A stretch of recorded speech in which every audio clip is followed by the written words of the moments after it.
جو چیز مسرت بخش نہیں ہو سکتی وہ حسین نہیں ہو سکتی۔ جو معاشرہ اپنے آپ کو جاننا نہیں چاہتا وہ ادیب کو کیسے جانے گا؟ جنہیں اپنے ضمیر کی آواز سنائی نہیں دیتی انہیں ادیب کی آواز بھی سنائی نہیں دے سکتی۔ کہتے ہیں سگریٹ کے دوسرے سرے پر جو راکھ ہوتی ہے دراصل وہ پینے والے کی ہوتی ہے۔ ادب کی بہترین تعریف تنقید حیات ہے۔ ادب کو ہماری زندگی پر تبصرہ کرنا چاہیے۔ دراصل شادی ایک لفظ نہیں پورا فقرہ ہے۔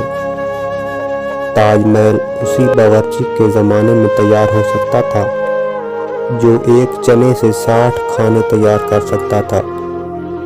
لفظوں کی جنگ میں فتح کسی بھی فریق کی ہو، شہید صرف سچائی ہوتی ہے۔